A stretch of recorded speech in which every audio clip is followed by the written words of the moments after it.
Hello and welcome to Into the Woods with Holly Worton. This podcast is all about our journey into the woods of ourselves, getting to know who we are, and where we're going in life so that we can create the life that we want to live. It's about deepening your connection with yourself, taking inspired action, and really trusting yourself and your intuition. It's also about mindset. Our beliefs are such an important part of this journey, and there are so many ways for us to change our mindset so that we can more easily live a life of expansive joy. This podcast is also about going literally into the woods and spending time in nature, and how that can help us on our own personal journey of self-knowledge. Thank you so much for joining us today. Now let's get into this week's episode. Hello, adventurers, and welcome to the Into the Woods podcast, episode 418. This is your host, Holly Worton, and I'm back with another solo episode. Today, unsurprisingly, I'm going to talk about adventures in rest. And that may sound like those two words don't go together, but rest is something that I really struggle with. And so focusing on rest is kind of an adventure for me because it's something that I find so hard to do and often feel guilty about it. And yeah, it's just not so easy. So not surprisingly, this episode is inspired by the last 2 weeks in which I've been recovering from my 100 kilometers ultramarathon. Most coaches recommend active recovery, which means light exercise to recover from the big exercise. And I'm certainly not going to talk you out of the value of that today, but I just haven't been up to it. So I've been taking a break from running. My muscles felt really great just a couple days after the race, which was surprising, and so I went on a run just a few days after the ultra. But I felt really tired the next day, and so I rested again and again and again. And I'm getting back into running this week, but for the last fortnight, it has been an adventure in rest. I've just not been doing anything but just quick walk around town to run errands, nothing more than that. And originally, when I started thinking about this topic, I wanted to get a nap expert or a rest expert or some expert on the show to talk about rest. But I'm not a napper, and the rest people or the rest experts that I found were focusing on yoga nidra and things that I also don't do. And I think there's more than one way to rest. So today's episode is all about the value of non-doing and resting by just not doing the thing that made you tired and doing something else instead. Or not doing anything, just lying down. So this isn't really rocket science, but it's something that I find really hard to do. So in this episode, I'm going to talk about the value of rest and sleep, why it's so important to give yourself permission to rest, and this is something that I really struggle with, how to improve sleep quality, how to think about the different types of rest that you might need, because sometimes we get rest from one thing, but then we kind of overload on another thing. So I think it's kind of important to think about rest from a holistic perspective. And then how to rest. So I think it's a good idea to create a menu of rest options and maybe have it on your phone, in a note, or in your Evernote, or somewhere on a piece of paper, in your journal, wherever. A menu of options that you can choose from when you're too tired to think about what to do. And then I'm going to give you some ideas and you can pick and choose from those and then add your other ones. I'm going to talk about how not to rest because there's some things that I find myself doing that I think are rest, but actually just make me feel worse. How to plan rest into your life. And yeah, rest, adventures in rest. So rest. It's so exciting. Rest and sleep are super, super important. They reduce stress. They boost your immune system, they improve your memory, and they help prevent silly mistakes. So one of the kind of red flags that I have in my life when I'm super stressed out or approaching burnout or just not doing really well is that I make silly mistakes. Like I make stupid mistakes that I shouldn't do. I do things that I know how to do wrong, or my memory isn't great, so I don't want to say I forget things, but like I forget big things. Or just stuff goes wrong that I know how to do. So that to me is one of my red flags. So sleep and rest can prevent stuff like that. It can help you to restore and energize your body, your mental, emotional, physical health. It helps create balance in our lives and it improves our mental and emotional health. It also improves our physical health, helps our muscles repair themselves, and it helps to prevent injury. So when you do something big like running ultramarathon or whatever, it is important to rest and do lighter things after that to help your muscles repair. So rest is great. Sleep is great. So why do we find it so hard? I mean, our lives are just so busy. And there's so much pressure to like go, go, go and to produce and be productive and get stuff done. And I'm like that too. I mean, I live by my Google Calendar and am a slave to my Google Calendar. I obey what it says. Of course, I'm flexible, and I always talk about this. I drag and drop stuff. I move stuff around. So I am flexible with the calendar, but I'm also guilty of packing the calendar with as much stuff as I can fit into the day. And that's not always great. And one of the things that I've noticed is now that I'm doing intermittent fasting and I'm not eating regular meals, I don't have those meal breaks that I used to have. Now that has changed in the last 2 weeks since the race. I've just been kind of eating whatever, whenever, because I also felt like that was part of my recovery. Like I needed to just not fast and refuel. So that's been different in the last 2 weeks, but my normal life, I still do intermittent fasting. I'm definitely going to go back to that, probably this week. And if I'm not going to be eating, I need to build some kind of rest into my calendar. You don't have to be eating to rest or to take a break from the computer. And I think a lot of times I feel guilty about resting. And I find it hard to give myself permission to rest. And that's what we need to do. We need to give ourselves permission to rest. Permission to rest. Listen to that again if you need to. This is a healthy part of life. Rest is important. And if you find giving yourself permission to rest difficult, remember this. Resting now can make you more productive later. It can help prevent errors. And that shouldn't be the primary reason for resting. Like, we should be resting just because it's important in our lives. It's important for our mental, emotional, and physical health. That should be the primary reason. But whatever reason or whatever excuse you need to rest, like, find it and justify it to yourself in that way. And learn how to give yourself permission to rest. And I feel this is like a muscle, so I often talk about like mindset stuff being a muscle. And as you work that muscle, certain stuff gets easier. Resting is the same thing. Like the more I give myself permission to rest, the easier it is to do that again. And the more I enjoy the resting, because it's terrible to step away from the computer and lie down and listen to a guided meditation or something. And the whole time there's a part of your brain that's going, this isn't productive. You should be working. You should be doing other things. This is lazy, or whatever your mind gremlins say to you. So do what you need to do to give yourself permission to rest. I mean, really, it's so important. And as I said, I know it's something that I struggle with, so no judgment here if you find it difficult. One part of rest is resting throughout the day, and another part of rest is sleep. And sleep is really important. The quality of sleep is really important. And I often used to think that I needed to sleep 9 hours in order to feel good. But it wasn't until I got my Fitbit and then my Oura Ring that I realized that's not it. It was that I needed to be in bed for 9 hours in order to get 8 hours of sleep. So that was a huge revelation to me. Just knowing that my sleep wasn't very efficient and then figuring out how to improve sleep. And the Oura Ring, which I'll link to in the show notes, it's really, really good about giving you data on your sleep. And you may be into this. If you're not, that's fine. But I find it really useful, and I am now sleeping better and more efficiently thanks to this ring. So it tracks your heart rate variability, and it also tracks your body temperature at night. So it can help tell you when your temperature is elevated, which can indicate stress or other things. Or whatever device you have, or don't use one. But I found it really, really useful to really look at what was going right with my sleep, what was going wrong with my sleep.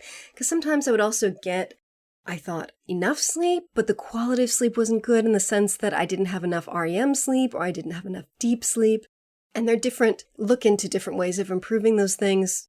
This isn't an episode on sleep, but there are guided meditations and there's certain kind of binaural beats and music and stuff that is said to improve deep sleep or particular types of sleep. I don't know if that's scientifically proven, but I have found them to be really useful to fall asleep fast and to just feel really relaxed, which is always good. So figure out how to improve your sleep. So you might need to go to bed earlier, and that was one of the things for me. I always used to go to bed between midnight and 1, and then I would get up at like 9. And the quality of my sleep is really improved if I get to bed between 10 and 10:30. But that's me. Maybe for you, you sleep better if you go to bed later and get up later. Play around with it and see what works for you. Or take a nap. Sometimes when I don't get good enough sleep during the night, or if I get really, really bad sleep, I'll take a nap. And it's not something I do very often because I tend to go overboard with naps. Like I can't just lie down for like 30 minutes and have a 30-minute nap. They end up being like excessive. That's judgment. They end up being extensive, very extensive. And sometimes that's needed. Sometimes it's just a bit much and I don't feel great when I wake up from them. So figure out what works for you. Avoiding caffeine after noon. That can be really, really helpful. A lot of people, I think, don't realize how much caffeine affects them. I recently read Michael Pollan's latest book, This Is Your Mind on Plants. And one of the plants, or one of the substances that he talks about is caffeine. And I learned a lot of things about caffeine in that book that, it surprised me. Like even, I drink usually 1 cup of caffeinated coffee, usually in the morning. And then after that, I kind of go into either decaf coffee or herbal teas and iced herbal teas, that kind of thing for the rest of the day. So I kind of just have the 1 cup of caffeinated coffee. And even so, your body goes through withdrawal after that. Like during night, your body's in withdrawal. And then when you wake up in the morning, it's wanting to get that fix. So it's something to be aware of. I usually avoid caffeine after noon, like that's 12 noon.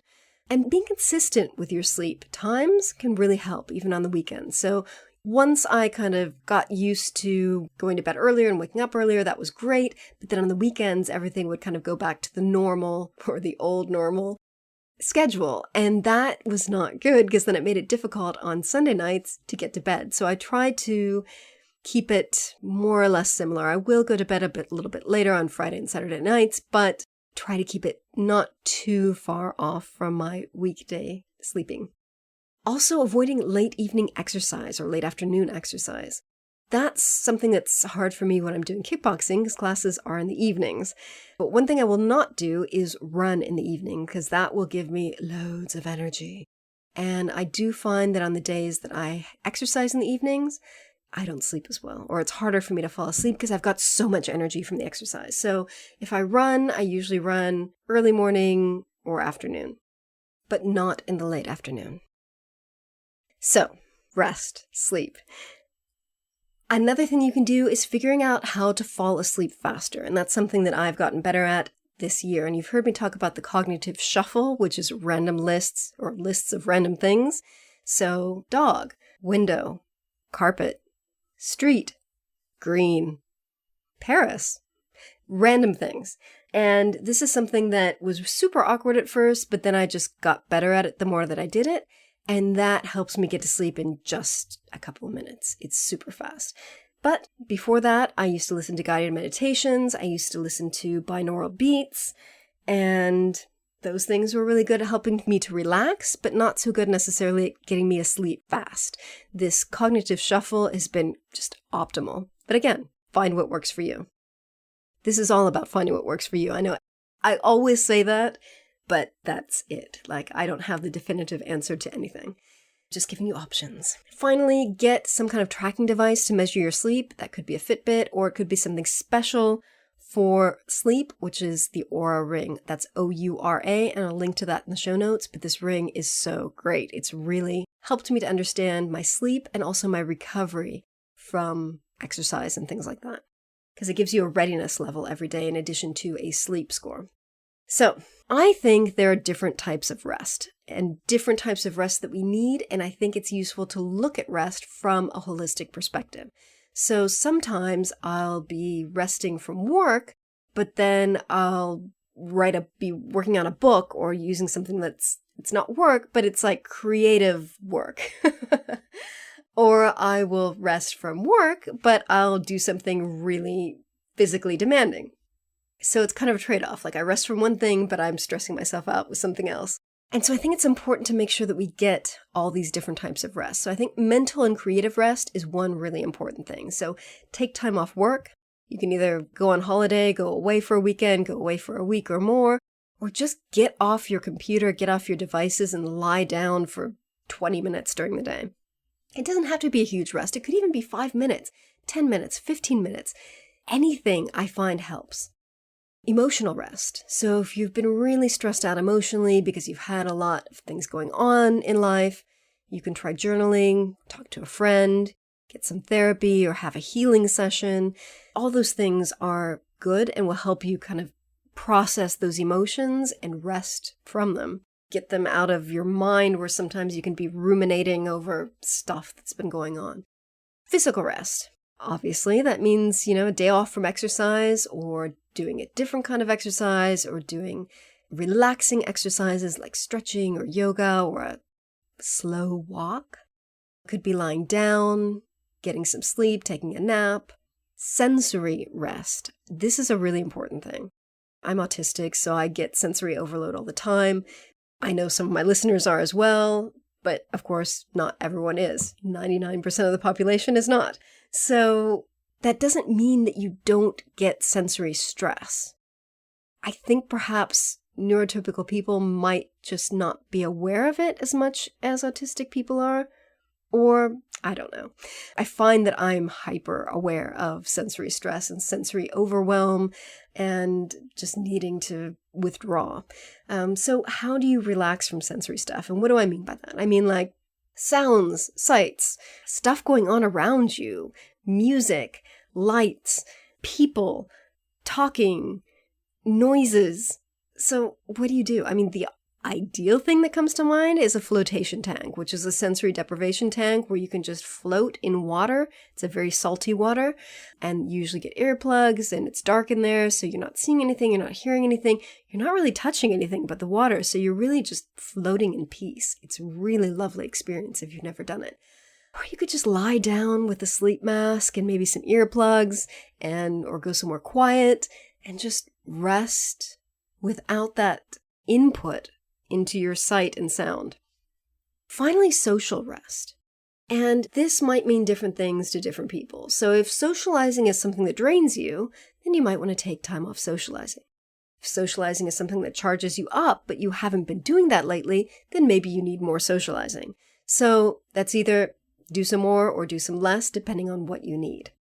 I'm an introvert. I find social events to be really draining, so usually what I need is time off from socializing. Or another thing that I've been doing lately is when I meet up with people, doing it for less time. I think that's easier these days because everyone's so used to being at home, so even getting out for just 2 hours is a big deal rather than getting out for like an entire day. So I've been going out for like little meetups with friends, like 2-hour walk in my town. Very easy to get to, very easy to get home, and it's been really lovely. So, how to rest. We've talked about the different types of rest, but like how do you get those rests? I think it's good to create a menu of rest options that you can choose from for when you're too tired to think about what to do. So, note that some of these things may not feel like rest to you. If that's the case, don't do them. If other things do feel good to you, then just make note and put them on your menu. And some of these things can be combined. So like the first thing that I'm mentioning is aromatherapy. So I find lavender essential oil to be really relaxing, and that's something you could put in a bath. It's something you could just spray in your room. So there are room sprays that have lavender. You could get like a sachet of lavender and sniff it. I have a big bunch of lavender, but it's in my office, but it's kind of all the way up at the top of the bookcase now, so I can't really smell it, I can just see it.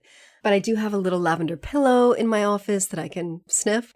So aromatherapy is something that you might not just do on your own, but you might add it to something, like add it to a bath, or spritz it in the room when you lie down and take a nap, that kind of thing.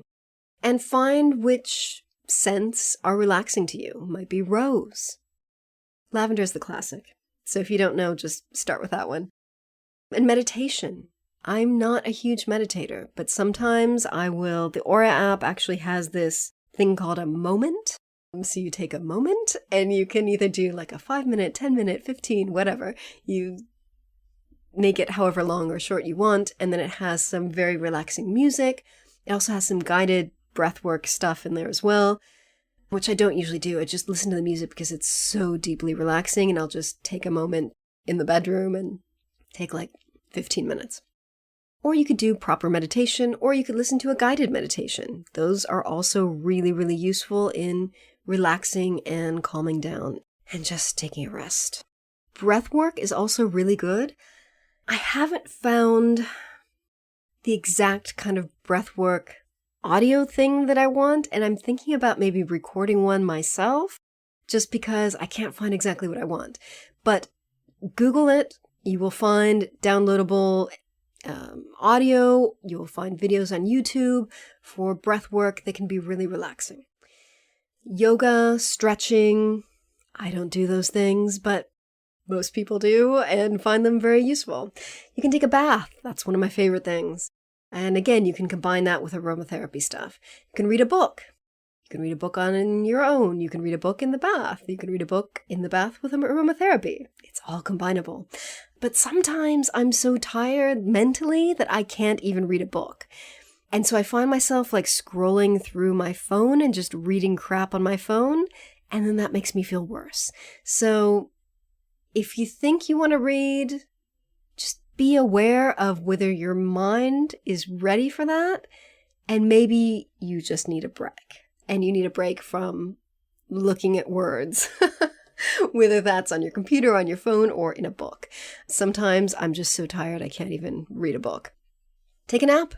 And again, you don't have to take a giant power nap that takes up half the day like I do. You can take a shorter nap. You could just lie down. You could lie down for 10 minutes, and that would be great. That would be a rest. You could put a little sleep mask on to, block out the sun. That would be great. That would be super useful. Flotation tank, like I said. You might do self-massage, which I don't like. I don't find it very restful, but it is a thing that some people like. We just got one of those massage guns for recovery after like running and sports and stuff. And I haven't tried it yet, but it looks good. So massage gun is also a thing. But if you don't know what that is, look that up. I'll link to them online. Theragun is kind of the big brand that everyone has. They're super expensive. So we got an off-brand one and it's working really well. So massage gun.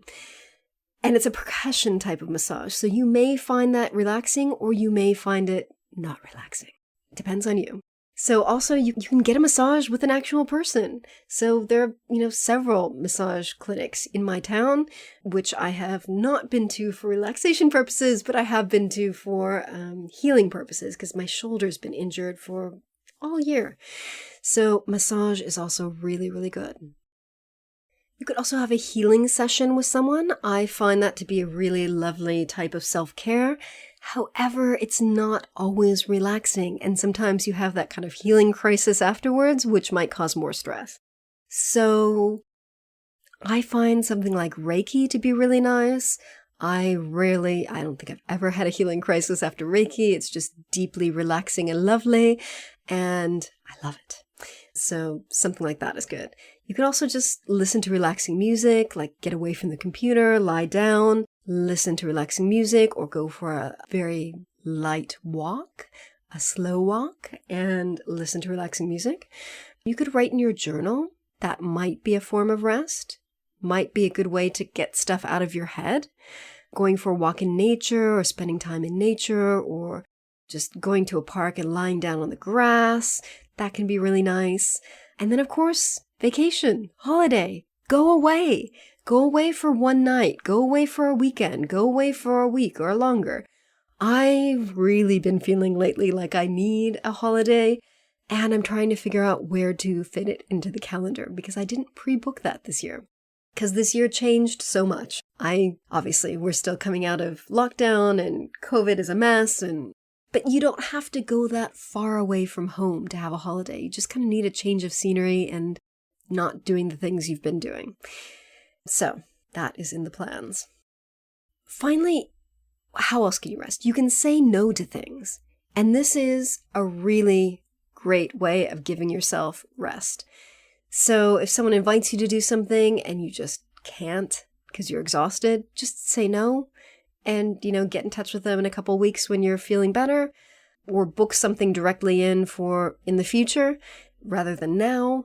And then declutter your calendar. So like I said, I'm kind of a slave to my Google Calendar, but also I'm super flexible with it. So I make sure that everything gets done. But if I don't feel like doing something today, I drag and drop it to tomorrow or next week or whenever I have time. So if you're really stressed and you're just barely hanging in there, stop and think, do I need to do this today? Could I do it tomorrow? Could I do it next week? And just move it. Just say no. So a couple things about how not to rest. And these are some things that I have found myself doing, thinking that I'm resting, but really I'm not. So one of them, like I said, is scrolling on your phone, like reading through articles on your phone or browsing through Reddit or social media or stuff like that. I do not find that to be a rest. Maybe you do, but if you do, I would seriously pay attention to how you feel when you do that. Are you really resting? Are you getting a rest or not? I question that. So just pay attention if you think that's a rest. Also playing phone games. So I sometimes play Words with Friends. Like if I've got, a few minutes between stuff that I'm doing and I think, oh, that's great because I'm getting a break from work. But some of those are really adrenaline charged, like where you have limited amount of time, so many seconds to do a thing. I find that really stressful. That's not rest. It's the opposite of rest. It just makes me more wound up. So be aware of what types of phone games you're playing if you do that, because I find it not to be restful at all. Yes, my brain is stepping away from work and doing a different kind of thing, but it's not rest. Finally, plan rest into the calendar. And this is something that I'm sometimes good at, but not always. So after the ultra, I had the Sunday blocked out. I did not block out the Monday. So I managed to do the minimum of work and just drag and drop the stuff to other days during the week. And that was good. But it would have been better if I just blocked it out beforehand. So when you plan rest in the calendar, make it non-negotiable. Try not to make it one of those things that you're going to drag and drop to tomorrow or next week. Make sure it happens because you need it. So you might want to plan some breaks throughout the day to eat, rest, meditate, lie down, whatever. And you might want to build rest into a busy week. So if you know your week is going to be busy, try to be sure you block out some extra time so that you can just get through the week. And then finally, remember to block off time for rest after an event. Don't be like me. So I hope this has given you some ideas, not only the importance of rest, but how to give yourself permission to rest, how to improve the quality of your rest, how to be aware of the different types of rest, and then how to create your own rest menu. So you don't have to stop and think, oh, I feel like crap. What should I do? I don't know. I could do this. I could do that. I could do the other. I don't know what to do. Have it somewhere where you can look at it and just pick a thing and do it. And like I said, some of those things can be combined, and that's really great. Or just lie down. If you work from home, the easiest thing to do is to just walk away from your computer, go into the bedroom, put on a sleep mask if you have one, and just lie down. Don't fiddle around with trying to find the right music. Just lie down for 5 minutes, 10 minutes, whatever you can.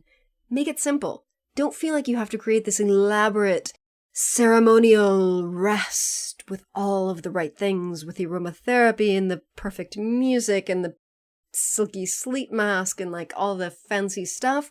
You can just lie down and that's enough. So also don't overcomplicate. And that's why having a menu helps, because you can just pick things and just do it. And you don't have to think. So that's it for today. Please drop me a line and let me know what you thought of this week's episode. You can email me at holly@hollyworton.com or find me online and get in touch there. Next week's episode, we're going to be talking about forest therapy. I have a guest coming on I'm super excited about. And that's it. Remember to visit hollyworton.com/418 for the show notes on this episode. And in the meantime, happy trails to you and happy resting. Thanks so much for listening to Into the Woods with Holly Worton. You can find more information about today's episode, including links for topics that were discussed, at hollywworton.com. That's HOLLYWORTON.com. If you'd like to connect with other listeners and get support on your journey, I would love for you to join my private community on Patreon. That's patreon.com/Holly Worton. That's patreon.com/Holly Worton. Thank you so much for listening, and I look forward to seeing you next week.